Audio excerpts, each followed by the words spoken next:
L'un des commentateurs de parties de jeux vidéo, Jean Massier, commente les questions d'actualité au gouvernement à l'Assemblée nationale. Sa chaîne YouTube s'appelle Acropolis et on en parle ce matin dans l'infomédia du jour, Philippe. Oui, on a entendu Damien Abad, qui est le président des Républicains à l'Assemblée nationale, poser une question, apostropher le Premier ministre Édouard Philippe. On va entendre maintenant la réponse d'Édouard Philippe. Beaucoup de parlementaires veulent rendre hommage aux Françaises et aux Français qui, en dépit des difficultés, vont travailler. Merci Jules. Édouard Philippe, donc, qui répond directement à Damien Abad. Ce qui est intéressant, c'est qu'Édouard Philippe, c'est un ancien député du groupe Les Républicains. Donc c'est un peu un règlement de compte entre anciens copains. Et des faux semblants. Eh bien, monsieur le président Abad, puisque vous parlez de posture et de faux semblants, nous voulons réformer le système de retraite français pour créer un système universel de retraite. Cela implique la disparition des régimes spéciaux. Vous êtes contre ? Je ne crois pas. Cela implique... Évidemment, la réforme des régimes spéciaux, la suppression des régimes spéciaux, les Républicains ont toujours été pour. Je suis certain que beaucoup de nos concitoyens, et notamment vos électeurs, seront heureux de l'entendre. Nous voulons créer un système universel de retraite. Vous riez de bon cœur, parce que vous avez le sous-texte que vous nous donnez. Règlement de compte entre anciens copains, ce qu'on peut ne pas comprendre lorsqu'on est devant sa télé dans l'après-midi. De toute façon, le public auquel je m'adresse, qui est un public relativement jeune, il ne fait pas, la plupart du temps, les gens ne font pas la différence entre un député et un ministre, par exemple. Je veux dire, pour eux, c'est des vieux en costard qui s'engueulent. On ne sait pas très bien pourquoi. Ils parlent japonais déjà, ils utilisent des mots qu'on ne comprend pas, et ils s'engueulent. On ne sait pas quels sont les rôles, pourquoi. Enfin voilà. Et donc effectivement, Édouard Philippe, ancien député des Républicains, qui règle ses comptes avec ses anciens collègues, c'est un truc qu'il faut savoir, il faut comprendre ça, il faut avoir la clé pour percuter pourquoi c'est vachement important. Qui est votre public ? Mon public, il a entre 15 et 35 ans. Il est largué, en fait. Moi, j'essaye de m'adresser autant que possible à un public le plus éloigné possible de la politique. Je ne m'adresse pas aux étudiants en sciences politiques ou aux étudiants en droit. Ils ont pas besoin de moi, eux, pour comprendre. Ils ont déjà le corpus qui leur est donné et les clés de compréhension. Je vais chercher un public qui, lui, spontanément, n'aurait jamais cliqué sur une vidéo comme celle-là. C'est pour ça que je vais sur une plateforme de jeux vidéo. Sauf que vous faites l'inverse, en gros, de ce qui se fait sur Twitch, ontologiquement, si j'ose dire. Twitch, c'est des gens qui commandent sérieusement un truc qui est fun. Exactement. Et vous ? Et moi, je rends fun un truc qui est très sérieux. Effectivement, je retourne complètement le code et j'essaye de saisir justement le caractère extrêmement spontané, sincère et rigolo de Twitch pour qu'on passe aussi un bon moment. Parce que c'est aussi ça, la politique. C'est un truc qui est très sérieux, trop sérieux, et qui du coup est extrêmement aride. On peut rire de tout, même de la politique. Et heureusement qu'on peut rire de la politique. Parfois, il faut en rire. Souvent, il faut en rire d'ailleurs. Dans son nouveau roman, qui est sorti il y a quelques jours, Frédéric Becbédé dénonce la dictature du LOL et le ricanement systématique. C'est ce que vous faites ? Non. Alors, je comprends ce que dit Frédéric Becbédé. C'est un peu, quand j'ai créé Acropolis, je voulais aussi en faire un peu un anti-petit journal. C'est-à-dire que justement, le côté un peu théâtral de la politique qui nous fait nous marrer, il est important. Il faut caricaturer, il faut plaisanter, il faut s'en moquer. Mais la politique mérite parfois un peu mieux que ça. Avoir les sous-titres, c'est aussi donner un peu plus de grain à moudre. Le petit journal qui est devenu quotidien sur TMC, quelle différence vous faites entre ce que vous faites et ce qu'ils font dans Quotidien sur le traitement de la politique ? Sur le traitement de la politique, Quotidien est dans son rôle, c'est du divertissement. Ils sont là pour s'en moquer, ils ont bien raison. Ils soulignent les travers du politique. Le problème que ça peut avoir, c'est que ça peut entretenir un espèce parfois d'antiparlementarisme. Ce qui est pas très grave parce qu'on a aussi besoin de ça, on a besoin de cette liberté de ton.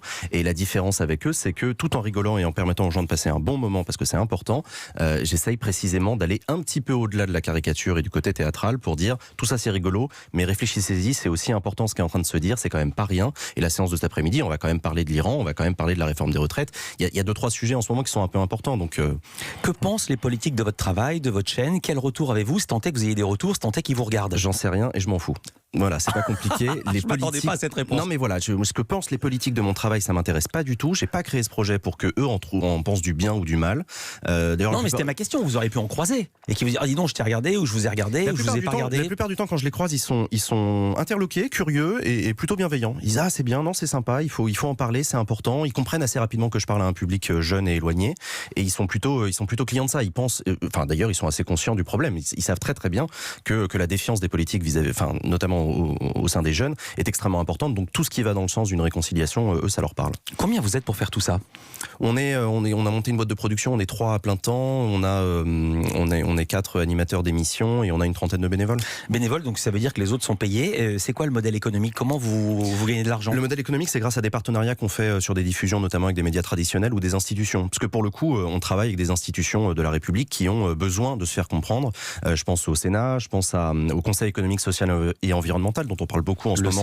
Le CESE, donc que personne connaît. Non. Aussi, voilà. Mais on ne sait même pas le prononcer. Voilà, en ce moment, il y a la Convention citoyenne pour le climat, un moment extrêmement important, une innovation politique, il faut l'expliquer. Du coup, on a des partenariats rémunérés par ces institutions-là. Et aussi avec des chaînes, avec la chaîne parlementaire au Public Sénat, je me souviens plus. Avec Public Sénat, en l'occurrence. Vous faites quoi avec eux ? On fait une émission tous les mercredis qui s'appelle Questions aux sénateurs, où on permet à un sénateur on permet à des jeunes de poser des questions à un sénateur. La plupart du temps, les jeunes n'ont jamais l'occasion de rencontrer un sénateur. Et donc là, on fait une émission hebdomadaire. On a 1 heure pour poser des questions, les questions du chat pour le coup, qui sont posées à des sénateurs. Et ça, c'est une innovation médiatique majeure parce que Public Sénat était la première chaîne au monde, une chaîne de télévision, à faire un partenariat avec une chaîne Twitch. Bah oui, vous rencontrez des hommes politiques. Moi, je les vois jamais. Vous les rencontrez, vous rencontrez. Oui, mais moi, je leur demande pas ce qu'ils en pensent. Je leur demande pas s'ils trouvent ça bien ou pas. Là, pour le coup, c'est plutôt au public que je leur demande qu'est-ce que vous avez pensé du sénateur. Quelles autres émissions on peut trouver sur Acropolis ? On peut trouver des libres antennes, comme à la radio, pour le coup. Les auditeurs peuvent passer à l'antenne pour parler de politique. On peut trouver des émissions qui parlent de l'actualité des partis politiques. On peut trouver des émissions qui sont très liées à, par exemple, aux élections. On a fait des émissions spéciales pour les présidentielles, pour les européennes. J'aime bien le titre. Et l'Europe, bordel. Et l'Europe, bordel, exactement. C'est notre émission, parce qu'il faut quand même qu'on parle de l'Europe, bordel. Ouais. Voilà. Et le Grand Débatton, c'était quoi ? Le Grand Débatton, c'était une opération assez dingue qu'on a lancée en février dernier, en plein pendant le Grand Débat national. On a invité 10 ministres à venir se succéder à l'antenne pendant 11 heures d'émission en direct, qui se sont succédés pour échanger et débattre en direct avec des jeunes sur la plateforme Twitch et pour essayer d'expliquer le Grand Débat national et pour inciter les jeunes à y participer. Et vous étiez là pour animer la chose. J'étais là pour animer la chose. Et vous avez tenu les 11 heures ? J'ai tenu les 11 heures, on se succédait avec d'autres vidéastes et d'autres streamers et du coup on a même eu le Premier ministre qui est venu répondre à nos questions. Ma dernière question, en temps réel, combien de personnes vous écoutent ? Parce que j'imagine que les gens tiennent pas 11 heures devant des ministres. Si, non, pour le coup. Non, alors ils sont combien à tenir 11 heures ? Il y a des gens qui ont passé la journée, là pour le coup on était entre 10 et 12 000 personnes en direct pendant toute la journée. On a fait un demi-million de vues sur l'ensemble de la journée. Pas mal, ça s'appelle Acropolis, ACCROPOLIS, c'est visible sur la plateforme Twitch, également sur YouTube et vous êtes le fondateur d'Acropolis, Jean Massier, merci d'avoir été avec nous sur Europe en direct.